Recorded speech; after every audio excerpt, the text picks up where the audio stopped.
If you're one of my five faithfuls, you've probably seen the video on my Get Home kit and specifically this chest rig.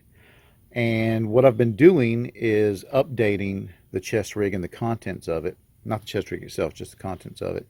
And one thing I'm looking at is updating my compass.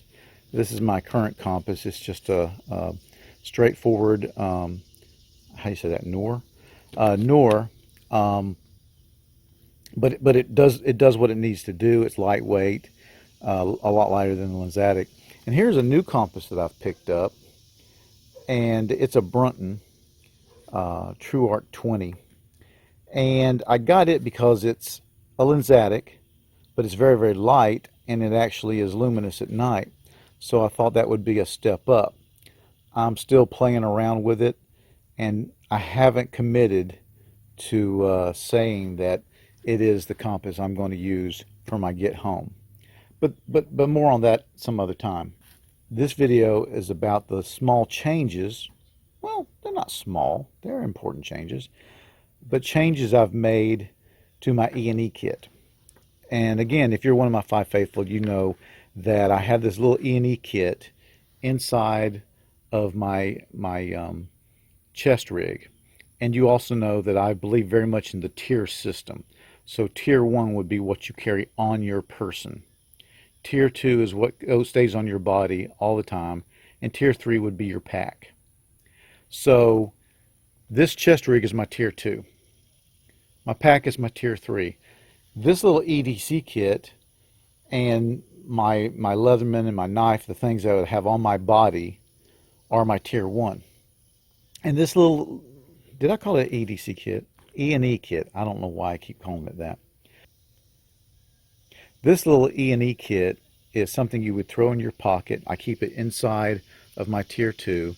And should I, God forbid, have to, pull the trigger on my Get Home plan, one of the first things I would do is I would put this in my pocket. I would throw my Leatherman and my knife probably on my belt. And those would be things I would have all the time. So here are the changes I'm making. This is a SOG crosscut. This is what I had in my little E&E kit. And it's something funny about it. It's called a crosscut, right?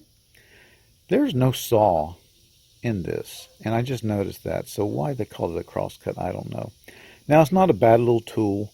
But it's really, when you look at the toothpick and stuff like that, it's really made for a kind of EDC daily kind of thing, kind of a pedestrian, kind of a civilian use thing. I'm replacing it with this Gerber splice, which, coincidentally has a little saw. Maybe they should have cut the crosscut. But I'm going to put the splice in there. It takes up the same amount of room. And I think that's just it's a step up from that SOG. And the only other thing I'm doing is I'm replacing the light. Now, I don't have the light that I had in there because it died. It was a little Innova by Night Eyes, I think. And it died and I couldn't make it come back. I don't know if it got a little corrosion in there. I didn't see any corrosion. But I replaced the batteries and it still wouldn't work. So I'm turning to this little red light. Not 100% thrilled with the fact that it's a red light, but I had it on me. I may look around for another light and replace this one, but I'm going to go with this for now. And I think it might actually be an Innova too. I don't see a name, so I'm not positive. But those are the two changes I'm making. My lighter's still good. The meds and the fire starter are still good.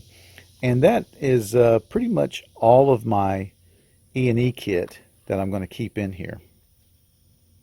Anyway, just want to make that update. Thanks for watching.